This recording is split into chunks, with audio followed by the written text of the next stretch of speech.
Rasulullah Shallallahu Alaihi Wasallam, tuba liman amana bi walam yaroni. Yang hebat tuh imannya orang yang enggak melihat saya. Makanya masyhur itu, malaikat ditanya Allah, siapa imannya yang paling kuat? Ya kita, karena melihat engkau langsung ya Allah. Para nabi. Terus tapi yang dari sekian pertanyaan itu jawab sama, yang paling ajaib adalah umat-umat Muhammad di akhir zaman, enggak menangi nabinya, juga enggak pernah lihat surga neraka, tapi iman sama saya. Dan mereka punya cara untuk imannya ini berkualitas sama dengan kamu para malaikat. Ya diantaranya dengan cara logika tadi yang saya utarakan tadi. Am khuliqu min ghairi syai'in am humul khaliqun. Kalau alam raya ini wujud, maka penyebabnya harus sesuatu yang wujud. Masa sesuatu yang enggak wujud menyebabkan yang wujud? Kalau angka 10 ada, 1 juta ada, pasti dimulai angka 1. Makanya nisbatusnaini wal arba'ah ila ma la nihayatalaha, itu semuanya nisbatul far'i ilal asli. Semua angka berapapun jumlahnya itu binisbat ilal wahid adalah nisbatul far'i ilal asli. Itu cara-cara, makanya tadi kajian ilmu itu tidak ada habis-habis. Makanya perasaan saya itu kemungkinan orang Islam jadi ateis itu kecil, Pak Fathul Wahid. Saya punya kitab, ini saya ulang lagi, kitab calon wali. Kenapa saya sering cerita wali? Kalau di kampus itu kan orang inginnya ya jadi dekan, jadi rektor, atau jadi menteri lah kira-kira gitu. Kalau di pesantren orang itu cita-citanya satu, ingin jadi wali. Ya, supaya majelis ini barokah, saya tidak perlu cerita dunia kampus. Kalau ceritakan corong jongu ya segoro lah. Bongso keinginan gitu kan tidak selera saya, juga ada dunia saya. Supaya sampai dapat ilmu ya saya cerita dunia. Itu kitab, saya punya kitab calon wali lah kira-kira, atau wali sudah wali top, namanya kitab Tasbihul Fuad, karangannya Sayyid Abdul Haddad. Itu beliau cerita, di antara ceritanya itu unik. Kata beliau begini, saya itu tidak khawatir orang Islam jadi murtad, apalagi jadi ateis, karena kalimat la ilaha illallah itu sahlatun qaribah, kalimat yang mudah sekali, sehingga saya tidak khawatir orang Islam yang ketemu orang ateis, ketemu orang macam-macam, asal diajari kalimat ini secara benar. Terus beliau cerita, yang saya takut tuh mereka masalah perempuan dan harta. Kalau iman kayaknya enggak.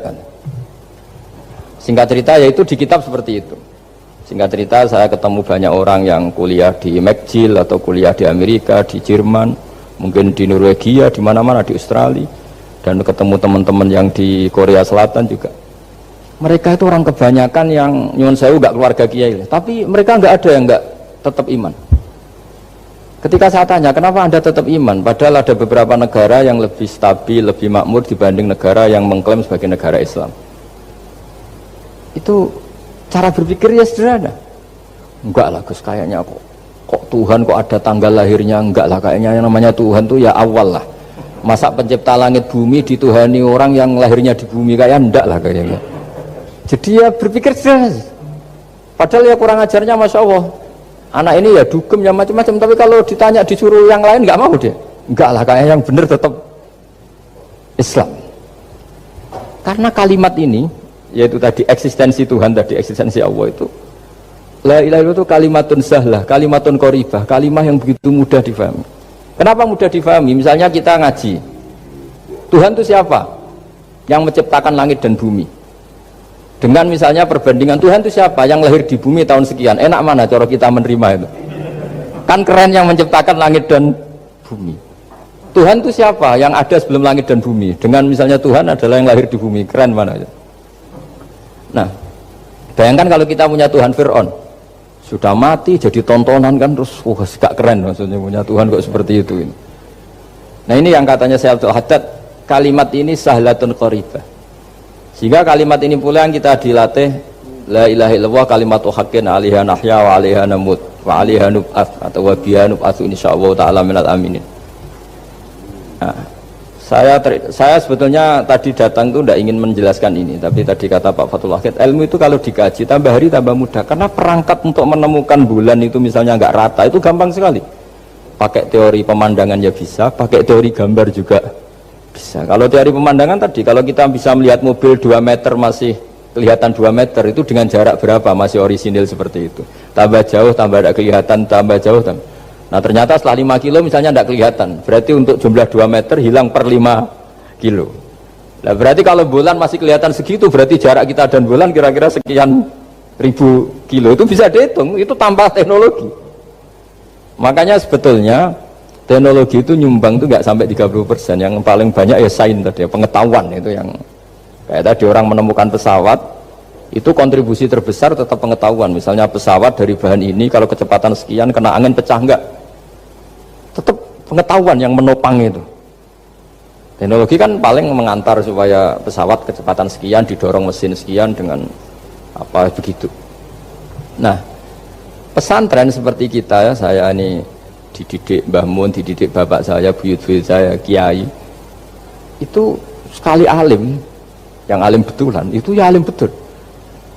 Ya karena memang yang repot nih yang agak-agak dukun itu ya ribet itu. Penting rambutnya gondrong, terus terkenal gak pernah mandi, terus nanti ada orang tertentu tertarik minta doa, ini yang ribet ini, susah ini sertifikasinya susah ini karena. Tapi kalau kita ini di pesantren yang coro sertifikasinya jelas. Jadi berani jadi Gus harus bisa baca Mu'in gitu, berani jadi Kiai harus bisa baca Wahab. Aturan mainnya jelas kalau di ini. Yang repot tuh yang sebagian itu aturan mainnya tidak jelas. Terus promosinya itu pernah datangi menteri loh, pernah datangi wahai ribet kalau ukuran keren tuh didatangi apa? Menteri atau pejabat. Saya teruskan ya, karena ilmu itu harus menyelamatkan kita sampai di depan Allah Subhanahu wa ta'ala. Nah, ketika kita menyifati Allah itu az-zahir, zat yang begitu jelas, itu kalau kita kan kok begitu jelas padahal nggak bisa dilihat, terus kita sendiri tidak pernah melihat. Tapi eksistensi Tuhan sebagai Tuhan, yaitu al-wajibil wujud, itu jelas sekali, karena nggak mungkin suatu yang wujud diciptakan oleh yang tidak wujud. Kenapa harus awal? Masa pencipta datangnya terlambat? Terus juga harus bakok itu abadi atau al-akhir kalau dalam bahasa Quran. Masa zat yang superior kemudian kalah sama yang diciptakan? Berarti nanti ada kekuatan besar yang mengalahkan Tuhan. Ya kan ya aneh, kekuatan ini dalam kendalinya kemudian Allah kalah kan tidak mungkin. Makanya disebut al-akhir. Allah pasti tidak ada yang mengalahkan. Terus diantaranya lagi disebut qiyamuhu binafsihi. Kalau dalam bahasa Quran disebut al-qayyum, zat yang berdiri sendiri. Gak boleh Tuhan butuh yang lain. Kalau butuh yang lain berarti bergantung pada yang lain, dan nggak usah jadi Tuhan lah kalau masih butuh yang lain. Sehingga karena kekuatan ini, saya ulang lagi, karena kekuatan ini, ketika anak-anak mahasiswa kuliah di Jerman atau di Swiss, di negara-negara yang lebih bahagia ketimbang negara yang mayoritas Muslim, itu mungkin mereka tertarik sama sistem negara itu karena ada jaminan sosial ini, tapi nggak pernah tertarik sama Tuhannya negara itu, karena dihitung-hitung tadi Tuhannya mesti keren kita gitu. Jadi, ini cerita ke saya Abdul Haddad, kata saya Abdul Haddad, kamu udah usah khawatir lah umat Islam murtad atau jadi ateis gitu, karena penjelasan tauhid Islam itu begitu jelas. Jadi by design manusia itu pasti nerima tauhid kira-kira gitu. Jadi ini pentingnya ad-dhahir. Jadi Allah itu begitu apa? Jelas. Tapi Allah juga mensifati dirinya al-batin. Nah, al-batin itu gak mudah dikenali. Kenapa? Karena tubuh kita desainnya ini profan, tubuh kita tidak sempurna, rentan. Nah, tentu sesuatu yang tidak sempurna ini tidak bisa melihat zat yang super apa? Sempurna. Kita bisa rusak sementara Allah tidak. Nah, karena alasannya tubuh kita ini didesain untuk rusak, maka di surga itu keyakinan para ulama orang bisa melihat Allah karena desain tubuhnya sudah dirubah dari desain profan menjadi keabadian. Sehingga di sini terus ada kelayakan melihat. Itu pun tetap min ghairi kaifin walan hisorin, tetap ya bisa melihat, tapi corong Jawa itu kecelok melihat tapi tidak sampai faham. Karena bagaimanapun Allah itu la tudrikul absar wa huwa yudrikul absar. Bagaimanapun Allah itu laisa kamitslihi syai'un, tidak ada padanannya. Jadi makanya Allah punya sisi adz-dzahir bisa dikenali sekali. Kenapa? Ya tadi nisbatus naini wal arba'ah ila ma la nihayata laha, itu nisbatul far'i ilal asli. Saya punya kitab Pak Fathul Wahid, diajar Mbah Mun dulu, kitab Al-Husunul Hamidiyah. Itu yang ngarang itu ya kayak kelihatan ngawur, tapi ngawurnya orang alim. Jadi di situ ada gambar, gambarnya itu nggak jelas. Mungkin pengarangnya juga nggak bisa gambar kayaknya. Wah bulat, benang bulat ada, gambar gunung ada, gambar yang tambah ngawur ya banyak sekali. Gambarnya itu nggak ada yang jelas. Tapi dari nggak jelas itu beliau bilang gini, gambar yang bulat ini, yang nggak jelas ini, tetap kamu punya rumus kan? Itu dimulai dari satu titik. Mau gambar gedung tingkat 5, mau gambar hutan ada harimaunya, tetap dimulai dari satu titik. Ya alam raya ya seperti itu, mau ada Mars cek, mau ada Jupiter kayak tetap dimulai dari situ titik. Nah, ini namanya nuqtatul wujud, titik kewujudan, yaitu Allah Subhanahu wa ta'ala. Sehingga ketika kita ngaji, ketika di pesantren dulu, penjelasannya adalah Al-Quran maknanya dipadatkan di Fatihah, Fatihah dipadatkan di Bismillah, katanya Bismillah dipadatkan di titiknya ba. Nah titik ba ini dianggap titik awal wujud, bi kana makana wa bi yakunu mayakun. Kira-kira Allah mentitahkan karena saya semuanya yang ada, dan karena saya yang mau ada bisa saya adakan. Nah, itu sirinya lah. Jadi menerangkan tauhid itu pakai gambar. Gambarnya keliru sekali lah kalau dalam orang seni mesti lihat gak seni itu. Karena dia agak butuh gambarnya, butuh mau menjelaskan buat dunia sebanyak ini, buat alam raya sebanyak ini tetap dimulai dari satu titik. Nah, sehingga di sini ada tauhid qul huwallahu ahad, Allahus samad, tak terusnya. Nah, saya mohon lewat penjelasan ini ya, baik orang yang ahli teknik maupun ahli medis, ahli apa saja, tolong latihlah memberi penjelasan yang mudah sehingga agama ini mudah dicerna. Sehingga kalau ini dijelaskan cara mudah beragama itu jadi gampang. Makanya ciri utama agamanya orang-orang baik itu satu, man radiya billahi robba. Radiya itu seneng banget. Kenapa seneng banget? Karena memang agama ini nyaman, indah. Jadi datang dengan kebenaran yang mudah dicerna. Coba kalau agama ini datang dengan cara misalnya gini, kamu harus menuhankan ini, dan kita tahu itu lahirnya di bumi, kan ada yang ganjel. Kok Tuhan sama buminya dulu, buminya ini gimana ini? Kan pusing. Buat Anda profesor nggak bisa jawab itu. Tapi kalau Tuhan itu adalah yang ada sebelum langit dan bumi, kan ya iyalah, masa Tuhan terlambat datangnya, kan terus enak itu menerimanya itu. Makanya diantara kekalahan Fir'aun berdebat, ya Nabi Musa ya Nabi lah, juga proses ya. Nabi Musa ketika ditanya Fir'aun, wa ma rabbul alamin, Tuhan kamu itu siapa? Jawabnya Nabi Musa, rabbus samawati wal ardi, yang menuhani langit dan bumi. Itu Fir'aun masih bisa ngeles. Saya jalan-jalan kemana-mana, yang dituhankan saya, berarti yang Tuhan ya saya dong. Ma'alim tulakum min ilahin apa? Ghairi, kata Fir'aun. Soal Tuhan kamu di langit begini, kata Fir'aun. Haman dipanggil, Haman bikinkan piramida yang paling tinggi, saya ingin melihat Tuhannya Musa. Musa bingung kan, padahal kalau naik piramida nanti Fir'aun pun tidak bisa melihat Allah kan. Wong yang nabi yang kiai aja gak bisa melihat, apalagi Fir'aun. Padahal celakanya ketika dia tidak melihat Allah, dia akan mengatakan Allah itu tidak ada, ribet kan. Itu penjelasan tentang Tuhan ini sebetulnya sudah absolut lah. Rabbus samawati wal ardi, Tuhannya langit dan bumi. Tapi itu gak ngefek, di perdebatan gak ngefek. Yang ngefek adalah ketika Musa bilang gini, Rabbukum wa rabbu abaikumul awwalin, sing nuhani buyutem. Wah kaget pengawal-pengawalnya langsung do iman meskipun secara siron, secara rahasia. Iya, nah, Quran pangeran berarti buyutnya rada pangeran.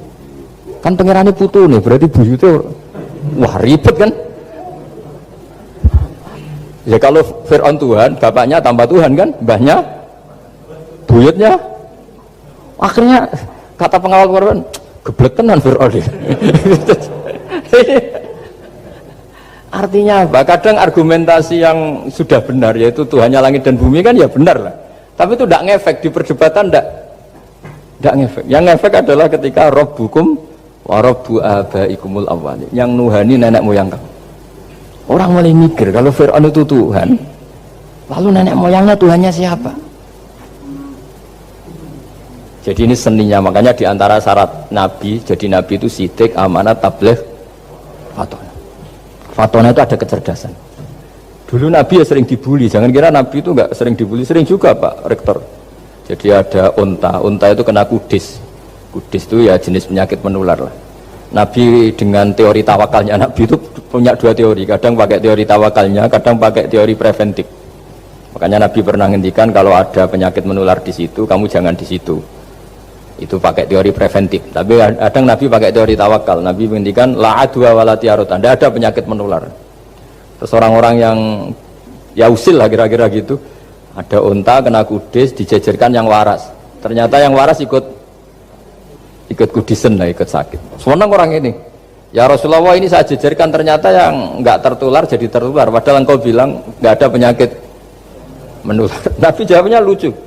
Faman a'dal awwala. Kalau yang pertama ini tertular siapa?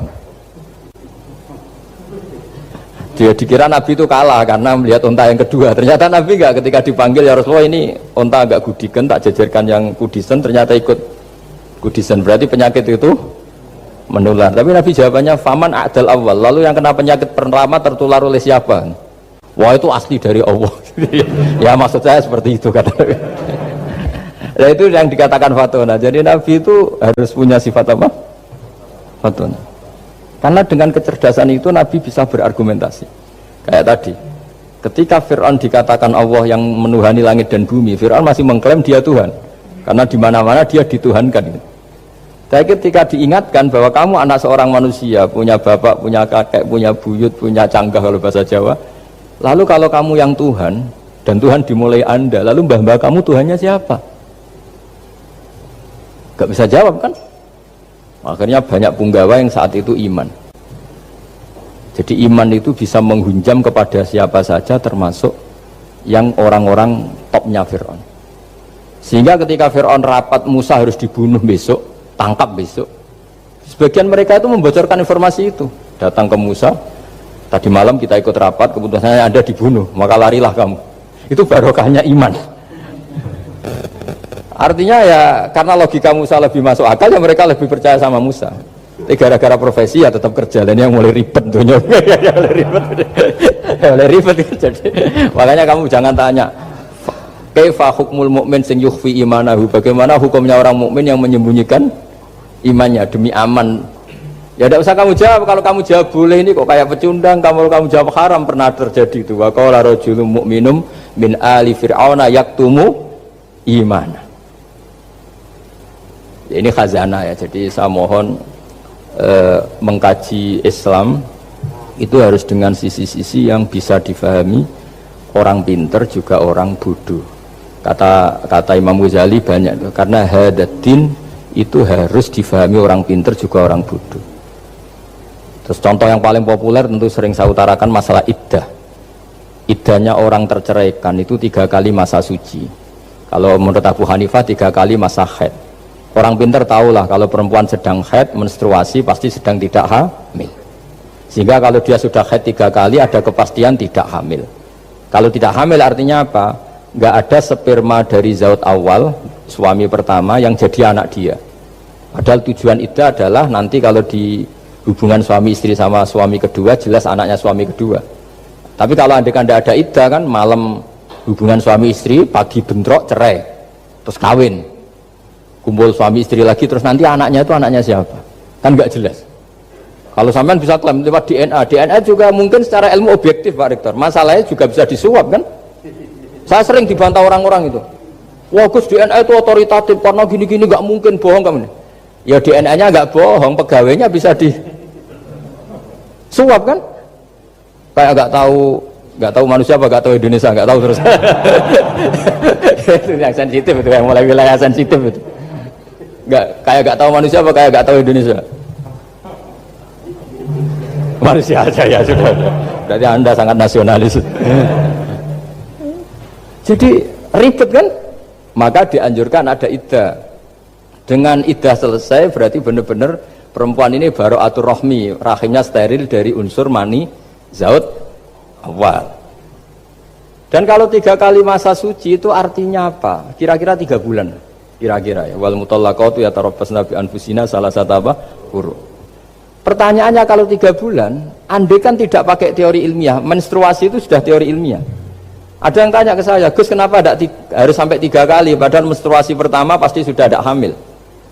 Saya jawab, menstruasi pertama itu namanya keluar darah, nggak ada jaminan kali itu haid, bisa saja keluar darah karena kaget, karena kecelakaan, karena apa. Sehingga kalau misalnya perempuan diceraikan, Gus saya sudah haid, yang jamin kalau itu haid siapa? Maksudnya keluar darah dengan makna tidak hamil, bisa saja keluar darah kali ini faktor kaget ya, atau faktor kecelakaan. Tapi kalau sampai 3 bulan karena per bulan haid sekali, itu meskipun haidnya keliru, haid keliru itu misalnya sebetulnya itu enggak darah haid tapi darah penyakit istiqatoh, kan tetap kelihatan. Masa 3 bulan enggak bleeding Jawa Jawa, kan mesti bentuknya tubuh sudah berubah. Artinya kata ulama-ulama, agama ini nggak bisa hanya mengacu ilmu. Kalau mengacu ilmu haid sekali sudah cukup. Tapi kenapa harus 3 kali? Karena 3 kali orang awam tahu semua kalau itu sedang hamil atau tidak hamil. 3 bulan dari dicerai kan kelihatan kalau hamil ya bentuk tubuhnya sudah rubah, kalau enggak. Intinya agama ini harus agama yang mudah difahami orang pinter, juga difahami orang yang tidak pinter. Kayak tadi bulan tadi, saya juga gak ngira kalau orang goblok jadi pinter itu. Jadi ini cerita ya, jadi supaya kita meskipun di lembaga kampus, di lembaga modern, jangan lupa tradisi-tradisi kebodohan ya diabadikan lah kira-kira itu, karena bodoh kadang ya penting. Makanya kalau cerita di dunia wali itu kacau, Anda boleh gak nerima cerita ini, tapi Anda harus percaya kalau kekuasaan Allah itu tidak terbatas.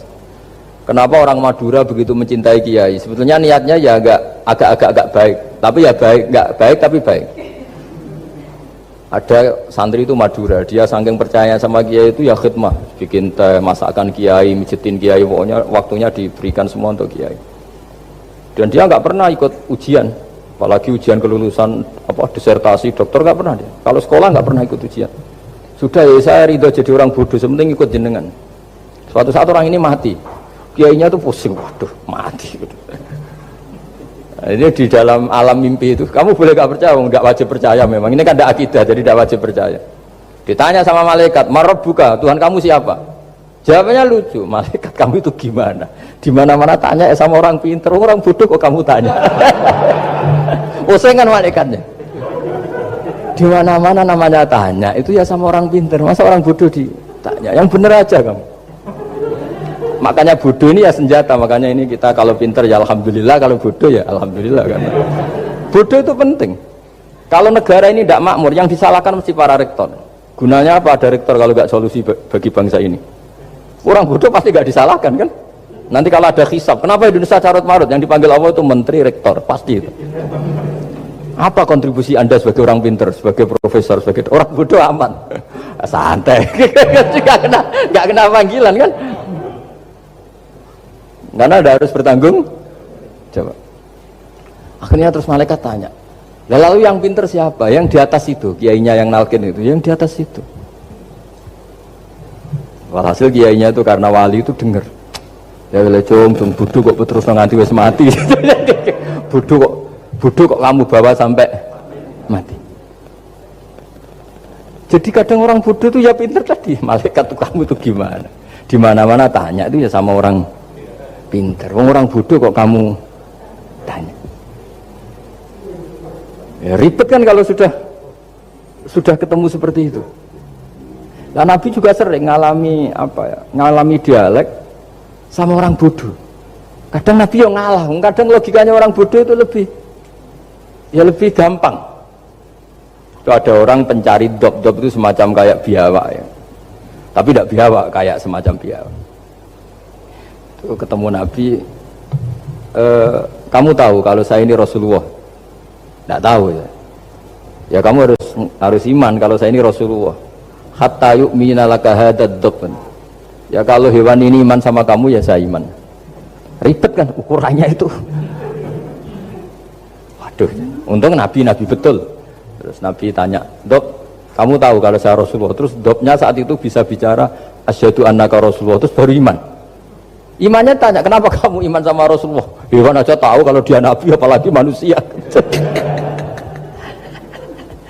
Sehingga di masyhur itu di acara-acara kita kalau wadhabbu wal ghazalah yasyadani laka bir risalah itu wadhabbu wal ghazalah yasyadani laka bir risalah.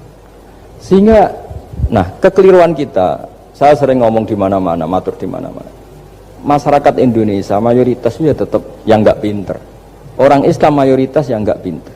Lalu orang nggak pinter ini diabaikan sehingga mereka tidak jadi energi yang luar biasa untuk mengawal Islam atau mengawal Indonesia. Itu keliru menurut saya. Menurut saya orang-orang yang nggak pinter pun itu punya nurani. Zaman kita dijajah Belanda, itu tidak semua orang rektor, tidak semua orang profesor, tidak semua orang kiai, tidak semua orang alim. Mereka orang-orang yang nggak terpelajar, tapi tetap tahu caranya melawan apa? Belanda, melawan penjajah. Karena tadi manusia ini diciptakan itu sudah punya pengetahuan.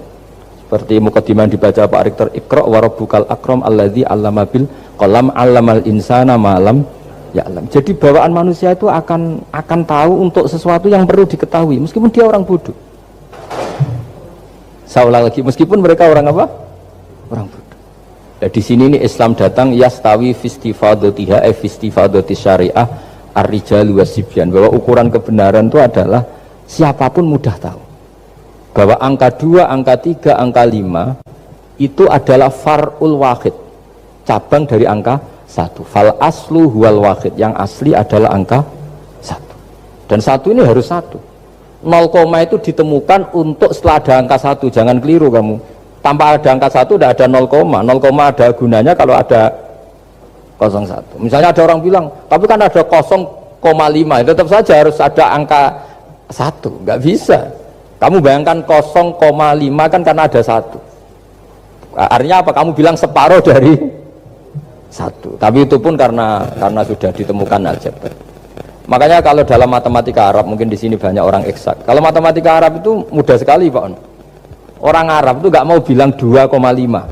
Misalnya zakatnya tijarah itu 2,5. Itu kan kalau kita zaman SD kan garap porogapit. Itu orang Arab nggak mau. Saya pernah cepet-cepetan garap matematika, yang ahli matematika sama saya itu cepet saya. Karena saya pakai matematika bodoh. Justru itu gampang. Kalau orang Arab cara berpikir gini, kalau bilang 2,5 itu rubu'ul usur. Apa? Rubu'ul usur. Dari rubu'ul usur gini, 1/4 dari 1/10. Jadi misalnya 100 1/10-nya berapa? 10. Setelah 10 1/4-nya berapa? 2,5. Jadi bertahap, rubu'ul usur. Sehingga misalnya gitu, 1 juta kan angkanya nolnya kan 6. Kalau kamu porogapit 2,5 kan kuweselan dia porogapit. Kalau orang Arab gampang, 1 juta 1/10-nya berapa?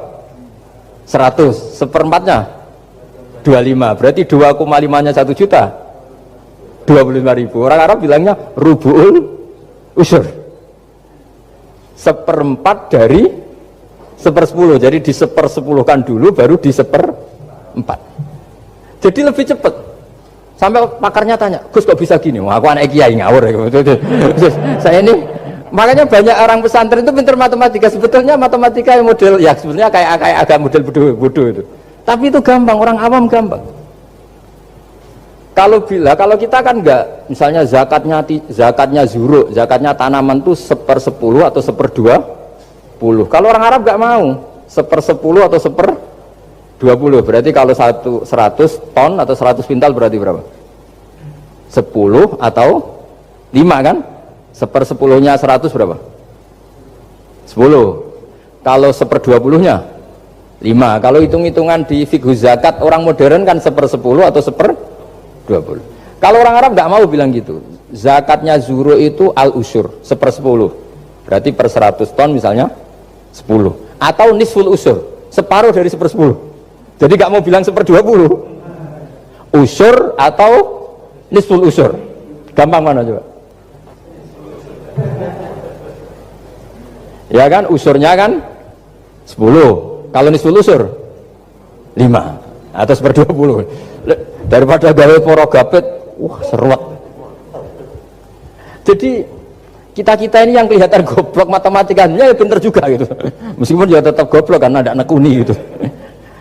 Sehingga di pondok itu ya dulu diajarkan faraid, falak itu ya gampang sekali karena memang hitungan Arab gitu. Kalau bilang 2/3 itu sulusani apa? Jadi 6. 2/3-nya 6 berapa? 6 sulusnya berapa? Sepertiganya 2. Nah, sepertiga itu sepertiga 2 kali. Berarti berapa? 4. Ya, 6 itu 2/3-nya kan? Pokoknya bahasa Arabnya sulusan. Kalau orang terjemahnya berapa? Kalau orang 2 kali sepertiga apa? 2/3. Sulusan itu 2/3. Nah, itu kalau orang Arab bilang enggak 2/3, sulusani. Sepertiga 2 kali. Jadi 6 di sepertiga dulu 2. Nah 2 itu 2 kali. Berarti berapa? 4. Jadi itu. Nah Quran itu ya kira-kira gitu. Jadi kelihatannya goblok, tapi itu pinter itu. Yang porogabit kelihatannya pinter, tapi tidak pinter. Ukuran orang pinter mempermudah yang sulit. Jangan mempersulit yang mudah kan itu. Makanya saya bilang ini yang pinter yang mana itu. Nah, Saya kembali lagi ke tadi. Jadi agama ini datang dengan sebegitu mudah. Sampai matematika yang katanya sulit, itu matematika Islam itu mudah sekali. Karena tadi, misalnya kalau 1 miliar zakatnya 2,5% berapa? Kan pusing kan? Tapi kalau kamu pakai teori rubul usur 1 miliar, usurnya 100 juta. Seperempatnya 25 juta. Berarti per 1 miliar. Gampang mana coba sama ngomong itu? Nanti ada yang nyeleduk gampang kalkulator Gus. Ya ribet lagi kan kalau kalkulatornya pas hilang.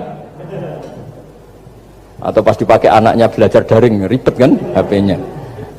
Jadi ini cerita ya. Jadi seperti yang dikatakan Pak Rekro tadi, sebetulnya ciri utama ilmuwan atau ulama atau profesor atau doktor itu usahakanlah yang mudah itu, yang sulit itu menjadi apa?